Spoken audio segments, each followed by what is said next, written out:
hordoftoota keenya qophii asoosama keenyaa itti dhiyaadhaa nuuf caqasaa. Sabskraayibis nuu godhaa. Obboleettiin keenya jiraattuu magaalaa Shaashamanneeti. Magaalaa Shaashamannee keessa osuma jiraachaa jirtuu feesbuukuma irratti dargaggeessa tokkoon wal baran. Dargaggeessa kanaa wajjiin turtii baatii 3 osuma wajji haasawanii dabarsan. Dargaggeessi kunis hanga wajji haasawaa jiran kana hunda waa'ee jaalalaa itti haasawa. Ansiin jaaladha ja'aan, isiinis ansiin jaaladha jettee waan jaalalaa hunda wajjiin haasawaa, wajjiin taphataa, footoo waliitiis waliif ergaa wajji turan. Osuma akkanatti wajji jiranii amma qaamaanis wal arguu qabna waliin ja'anii qaamaan wal arguuf bakka ani jirutti kootu je'ee afeere gurbaan dargaggeessi kun. Isiinis tole niin dhufa jetteeni guyyaa alhadaa niin dhufa jettee afeerte. Inninis saahibban isaa wajjiin magaalaa Finfinnee bakka Mannahaariyaa jedhamtu itti eegaa. Isiinis dhufte. Qeebalanii wajjiin karaa kaaffee deemanii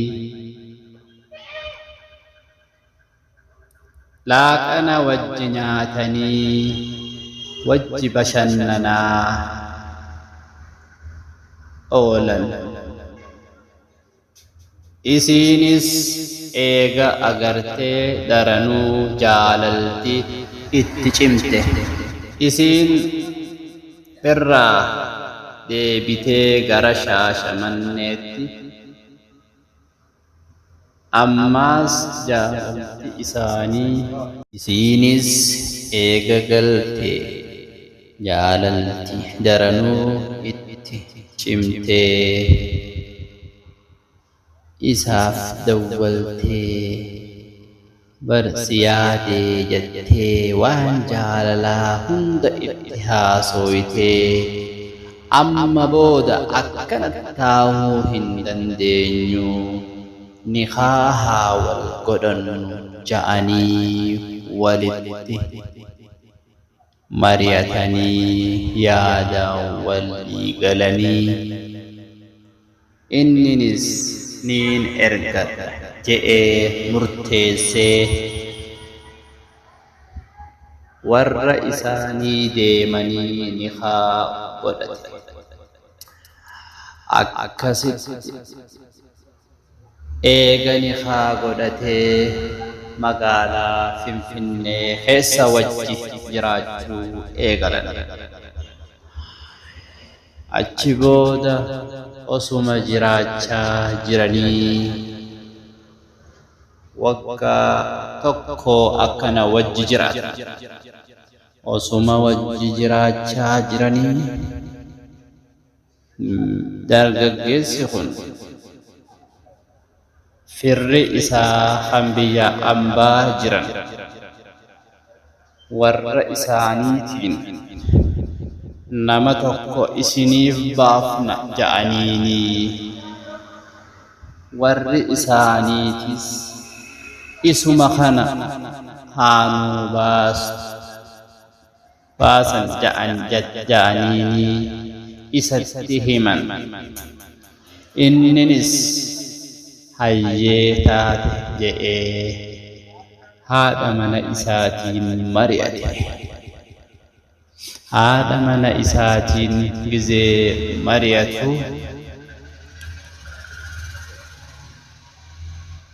akkanatti hunoo firri keenya tokko si baafna naan ja'anii inninis isii bira deemee yaa haadha mana kiyyaa ansiin jaalala je'ee jaalala waa'ee jaalala isii itti haasawee fira keenya kan biyya alaa jiraniitu si baafna naan ja'anii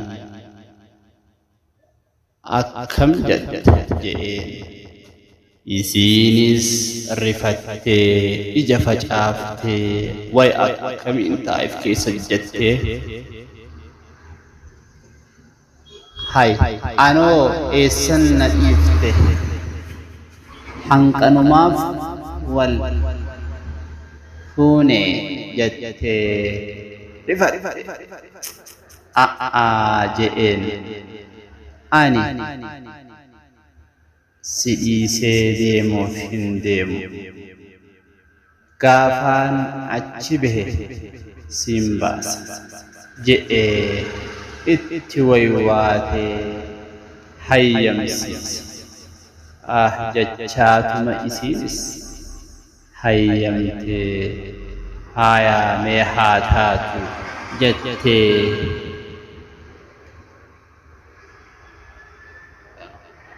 inninis guyyaan deemuu isaa gahee akka biyya Masrii dhaqu himanii fi gara biyya Masrii deemu ja'aniini biyya Masrii taa'ee carraa eeggachuu eegale. Micaan kunis hanquma isii biraa fagaate isii dagachaa jira. Biyya Masrii keessa hanquma jiraatu turtii baatii lamaa keessatti isii dagachuu eegale. Isiin akka lubbuutti eeydee halkan dawwal guyyaa dawwaltee isa iyyaafachuu dawwalti. Gizee takka jalaa kaasee dubbisa. Gizee takka ammoo silkumaahuu jalaa hin kaasu. Akkanattiin bakka akkasii dhaqee sababa adda addaa dhiheeffatee isii shawwata. Isiinis akka taatu dhabdee osuma akkana jirtu inninis osoo biyya ambaa fagoo sanuu hin dhaqin Masruma keessattuu amalli isaa jaalala isiidhaaf qabu jijjiiramuu eegale. Biyya Masrii keessa taa'ee isiidhaan eenyu wajji jirta faa je'ee isii rifachiisa. Eessa dheetti arra faa ja'eeni saahibban isaa hangaafa wajji Finfinnee jiran irra dawwalee jaartii tiyya san bakka isiin dheeyxuu fi bakka isiin ooltuu fi وهند إسي قرأ جئ مالك إسني خفل جئ اتبتي إسي صاحبا إساتس دفني إسي برا دفني وان إسين قوتو هند لالني بكا إسين ليتو هند لالني إسد دولني إسي بكا إسين ليتو هن أركن منومتيسي وان همانيف دبني ترى ميجا إسي برا دليت سراتنيا إسي تين مالك أسي خنين موبايل إسي بلنا جاءني بكا إسين أولتو في بكا إسين ليتو في وان إسين نياتو هند غافتني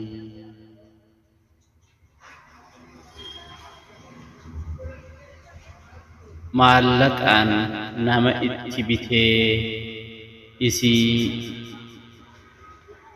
يا دينكي إسينيس أسمتيسو وان أمني صاحب إساقن سراتنيا إسي تنان جو تقيس لذيكنا إسينيس آها إساتو إدا نمنا جلق قدي أجين الرد ولي بكا كنا جرت نانجا تناف إذا أكنا نانجا جتة إسيدس دبين إساتي في تنساهبن إساتو ولررفتي غزي إسام مجا براختن مجا كافتي مال سنجان جتيني كافتي أكنا موبايل سيبنا مالك أفسف كنا وان إسين قوت هندنو هم جاءدي نغافة نانجد آها جئين رفرد أكان تهدبي قلبي نجبتي إذا أكنا قدبي nama hunda maallaqaan nabbitee jettee qalbiin isii cimte jettee yaadaan cinqattee akka taatu qabdee isiin amma isiinis silkii إساف دولتي هاي أتي إذا نما مالك عن نبتيتي وان إسان جان نغافة جرت جتين أتي ناهو هن أمنها جتين أكان سجالة وصو نبيتو نأمنو إستي نمنبوت جتيني إننس نمني بيجيرو هن أمنم جئ إسينيس أوسو نمني وان فده مالك أفجج جئ لغا جتيتما نتي مرتستا جتيني قابل إنيس إيخا مالك أفيمتي وما أتبوته إيماني جئني hay ilmi namaa maallaqaaf jecha waan hin jirre faa siin ja'a akkamitti murteessita jetteen. Inni caluma je'eenii silkii itti dhaamsite. Silkii itti deebistee jalaa kaasuu dide. Edaa inni sababa godhee badii irra dhaqqabee akka isiifirraa hambisu waan fedheef nama itti bitee karaa isii itti firraa hambisu barbaadaa waan jiruuf isiin gizee dawwalteef hunda in agartu isa. Karaa warra isaanii gizee dheyxee warri isaaniitiis akkuma inni jedhu sanitti isii hin beeynuuti nutuun hin dawwalu hummaarreen ja'anii isitti waan biraa fakkeessan. Isiinis akka taatu dhabdee qalbiin cabdee irraa deebiti. Osuma teessuu onlaayina irratti footoo dubartii feesbuuka isaa gubbarratti agarti. Isaa footoo dubartii wajji ka'ee gadhiisu agartee edaa inni bilaashii miti tanaaf jecha akkanatti sababa na barbaadee firraa na hambisuuf sababa adda addaa natti barbaadaa jira jettee waan inni tahe isa bartee jettee akka taatu dhabdee cinqattee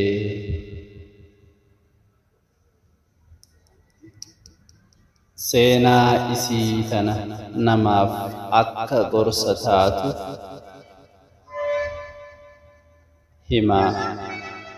himtee nama hin beeyne onlaayinuma irratti wal barteeni maalummaa isaa nama hin beeyne bultiitee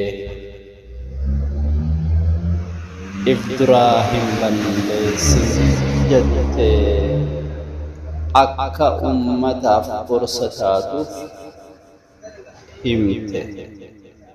Isinis akkam jettammee bultii akkanaa tanaan yaa Oromoo teenya.